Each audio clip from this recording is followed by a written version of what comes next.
Welcome back, beautiful and amazing human beings, to a show that still does not have a name. If you have any name recommendations, let us know in the comment section below. But of course, I am joined by Josh of World Alternative Media. And last week, we told you we're starting a new show. If it does well, we will do it every Saturday. We're back here, but the show had only 15,000 views, and with 500,000 subscribers, and also YouTube finagling, the video didn't do well. But I'm having a lot of fun. I'm enjoying working with Josh.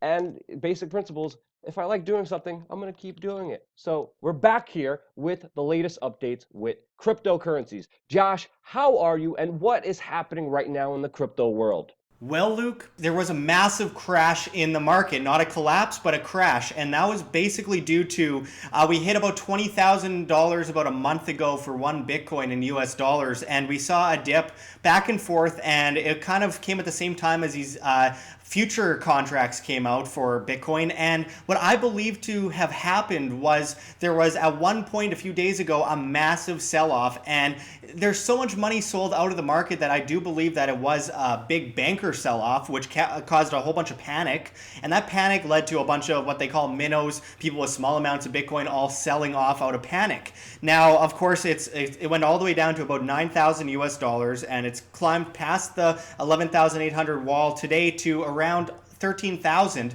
and it's breaking all this resistance that the market has had over the past few days, and I do believe it's going to continue to go up. But again, there is a massive amount of market manipulation like there is with anything. So banks hate Bitcoin. They want nothing to do with Bitcoin when it comes to the average everyday person because it brings down their pyramid, I guess you could say.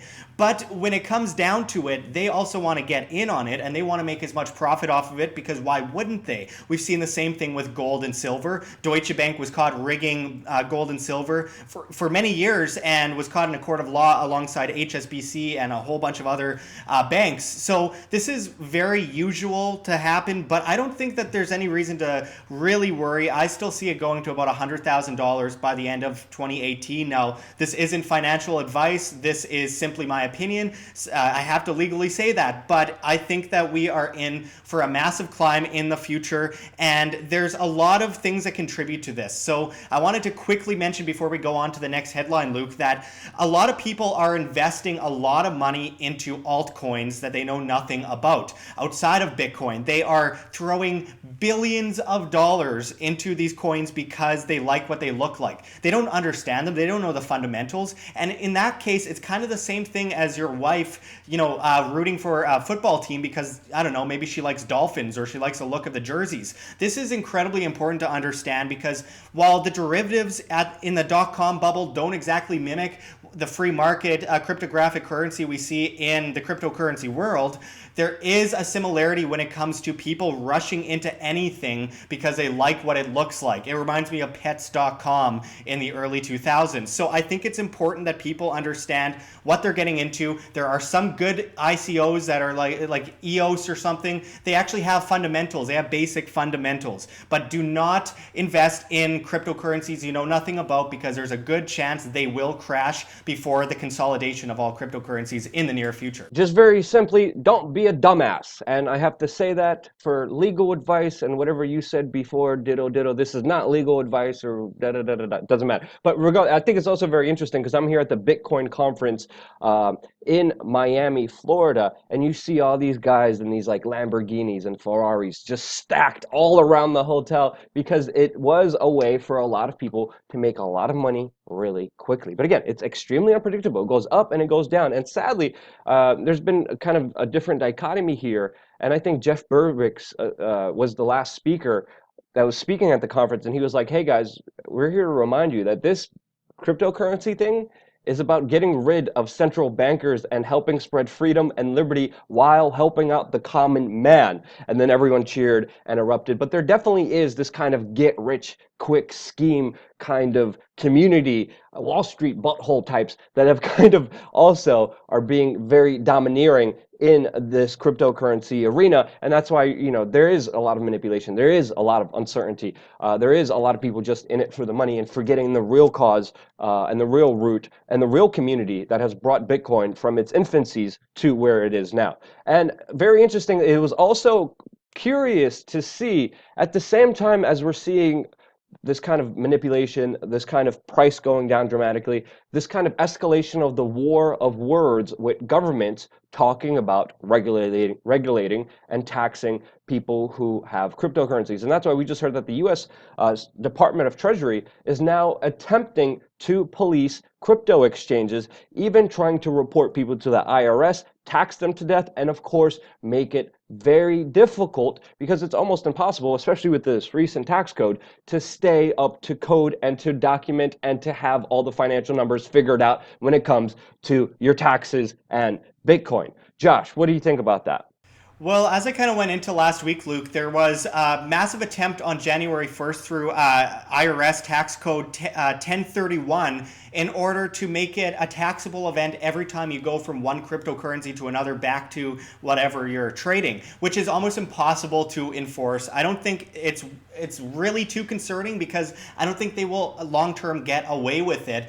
In fact, I think it'll actually just keep people more into crypto and not cashing out back into fiat, which is the ultimate bubble, which is something that we all want to escape at all costs. Exactly what you went into there, that this is a revolution against central banks, not just a get rich quick scheme. A lot of people have been really, I guess you could say greedy in one way and spoiled it another way by the recent rise of cryptocurrency, thinking that it's just going to go up all the time. Well, it's not always going to go up. It is a core fundamental that these are ways to escape the central banking system. But of course, the government is going to do everything they can to steal money. That's what they do best. I mean, that's basically the only thing they're efficient in is stealing people's money, but they still aren't efficient enough to stop people from using cryptocurrencies, which is why they have all of this, propaganda and psyop tactic in order to confuse people about cryptocurrencies, push people into infighting like they have, because as James Corbett just recently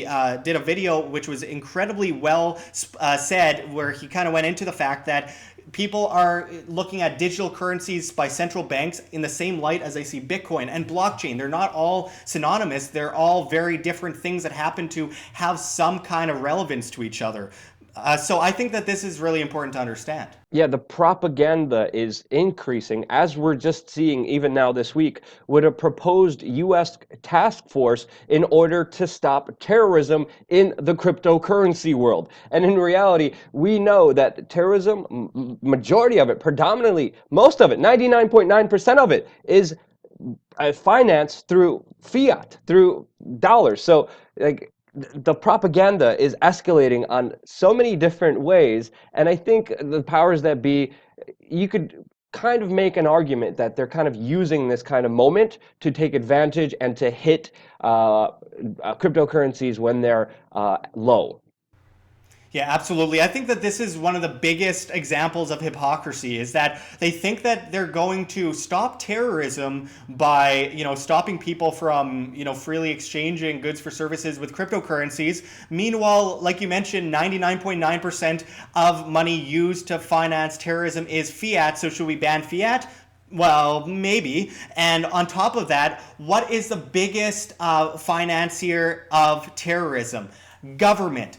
Government has been sponsoring terrorism for decades, creating the Hegelian dialectic of problem, reaction, solution, repeat, which is why maybe it all comes down to, banning government, because if we're really going to worry about, people using Bitcoin, which by the way is a lot more traceable than using paper fiat in a suitcase, then maybe we should be looking at government, which actually does finance terrorism. Al-Qaeda, the Taliban meeting in the White House in the 80s, Iraqi's Ba'athist Party, the ISIS, obviously. There's so many examples, and the hypocrisy just piles so high. Of course, not that long ago, I believe it was last year under Trump, there was a move in order to stop people at the border when they're crossing and try and check their Bitcoin wallets, which I think it was called Combating Money Laundering, Terrorist Financing, and Counterfeiting Act of 2017. And again, cannot be enforced. If we want to stop terrorism, we have to stop the government from funding terrorism,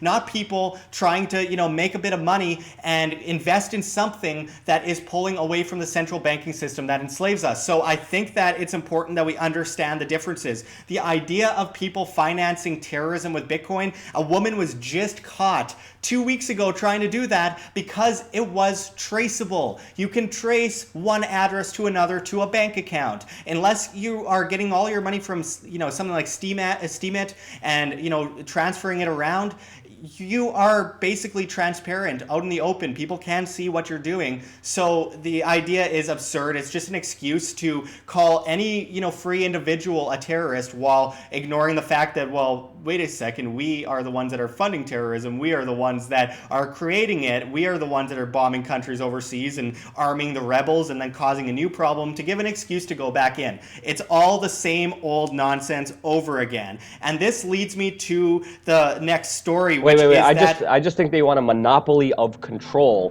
when it comes to arming terrorism. They're like, we could only do it, not you. And by that same kind of logic, I mean, we might as well ban forks because it makes people fat asses. Like, it makes no sense at all. And it's interesting to see them specifically pinpoint Bitcoin and cryptocurrencies, especially during this time. Go ahead, Josh. Well, absolutely. And it's important to understand that the blockchain can be used for good and evil. So, again, James Corbett went into recently, something I've been talking about for quite a long time at World Alternative Media, is that the blockchain is kind of like guns. You can use a gun to massacre a whole bunch of people, but you could also use a gun to save a whole bunch of people from being massacred. So we have to understand the difference, which I'll go into in a second, but that kind of leads me to the next article, which is Merkel and Macron call for a ban on cryptos in Europe. Again, not enforceable in a quote-unquote, whatever you want to call it, democracy. It is absolutely impossible to truly ban cryptocurrencies. In fact, if anyone is going to be flooding out of something, it's going to be out of fiat into cryptocurrencies. They know their time is up. They know people are waking up to the monetary system fraud. They know that people are trying to protect their wealth because they've been stolen from for so many years by government, and they are worried, they are scared, and they're doing everything they can to try and FUD the market and cause it to dip. And then they go in and buy it up low. Exactly something that you'd expect from a government that is trying to manipulate markets and tax people to death. But of course, on top of that, we have to remember, like I said earlier, that bankers still use Bitcoin in order to grow their own wealth because they know their empire is coming down. So people like Mario Draghi, the head of the ECB, the European Central Bank, is a Goldman Sachs boy. And being a Goldman Sachs boy, he is involved in cryptocurrencies himself. He has probably got a lot of investments in them, as many at Goldman Sachs have been getting themselves deep into. So the idea of them banning it, it would come down to the ECB in the end and the European Union. And I don't see them doing that. They will try and tax it, they will try to regulate it, but in the end it won't matter because the banking system is coming to its dying days. The banking system is going down, and people, this is exactly why it's going down. People are flooding into free market cryptocurrencies, diversifying their portfolio, gold, silver as well. This is so important, and we are seeing the end to all of this, massive Ponzi scheme that we call the central banking system. I was talking exactly about this with Max Kaiser yesterday, and he made the point, like, if you want to see a Ponzi scheme, look at the central banking systems and how they manipulate the markets and how they're overinflated and how ultimately it is a grand scheme against the people. Just look at the way it works. Just look at the secrecy behind it. Look at the fact that there hasn't been any real audits of the U.S. quasi-private Federal Reserve banking system. That's why they kind of see it as a threat. But the bigger point that you made here that I think is important for everyone to understand, just because these people are against it doesn't mean it can't be used for bad, like we've seen this week with the Bitconnect crash and the other Ponzi schemes that have been involved and the dirty tricks that people do use cryptocurrencies to do bad things and hurt other people. Again, everything is a double-edged sword. The internet, fiat, cryptocurrencies, a fork. It's all about how you treat it and being responsible and not just biased on one side. But what do you have on the Bitconnect story that everyone here is talking about a lot? Yeah, well, absolutely. It dropped about 96 or 97% in 24 hours, went from a high of 400 and something dollars, US dollars, But for to about people who like don't understand, what is Bitconnect? Bitconnect is basically this massive company that has been bringing in a ton of Bitcoin, getting people to give them a whole bunch of Bitcoin, and then giving them these Bitconnect tokens where they promise they will get like these residual payments, the usual Ponzi scheme kind of scenario. And what that has led to is a whole bunch of people giving them insane amounts of money, over $1 billion. And at once, we saw their website go down the other day, and the drop all the way from 400 something dollars to around 20 US dollars. And they have kind of disappeared on this. They're not really giving a good explanation other than, well, they got a cease and desist order recently. Absolute nonsense. This is exactly why people need to be self-responsible, because the hallmark of freedom itself is self-responsibility, which is why people have to do their own due diligence, which we see so many Ponzi schemes popping up, and this is exactly what I'm talking about when I say we should avoid these altcoins that we know nothing about. Oh, well, the logo looks cool. It's a cool color. It has a cool name. Well, that It isn't has what Snoop makes up a Dogg crypto. promoting it. Snoop Dogg's promoting this one. Yeah, exactly. Don't fall for these kinds of things, these tricks, like Potcoin, where Dennis Rodman is going to North Korea wearing a Potcoin shirt, and everyone's like, okay, we gotta buy it up, and there's a pump, and then we see it all dump down. This is not how this market's supposed to work. Of course, the free market's always right, and people are often not that smart. For example, people go to the least quality burger joint called, McDonald's, and they McMurder eat Burger. tons. Yeah, exactly. But is it high quality? No. Are the fundamentals good? No. It's a terrible quality restaurant, but people go there. It's one of the biggest burger joints in the world. And this is just kind of the reality of things. And we saw that in the dot-com bubble. And the ones with bad fundamentals will come crashing down. Bitcoin to the crypto bubble is like Amazon and Google and YouTube, or YouTube wasn't around, Amazon and Google to the dot-com bubble. We don't want to invest in pets.com. We want to invest in Amazon early on. Except for the difference is, of course, this is decentralized and will actually pull away from the establishment system that we are trying to get away from. But I wanted to finish this off quickly, Luke, by just going quickly into the difference between fiat and Bitcoin, because no matter how many videos I do on this, there will always be those comments. And I understand there's a lot of confusion about it.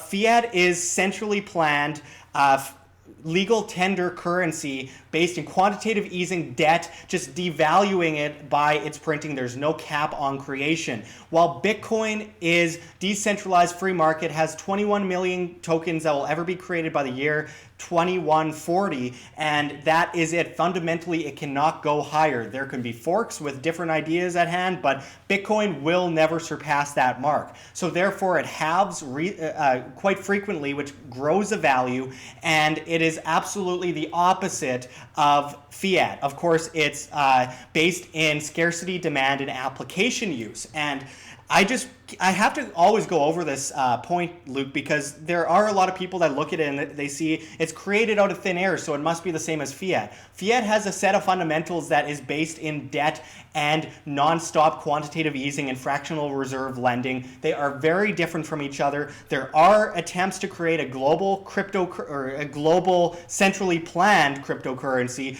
but they are not the same as Bitcoin. Bitcoin will never be used as a global special drawing rights currency at the IMF, and there are a lot of videos going around spreading a lot of misinformation about this. It will not happen. They will use another digital currency like maybe Ripple or something and trick people into buying it up because it looks shiny and has a cool name. I always have to go into that point, Luke.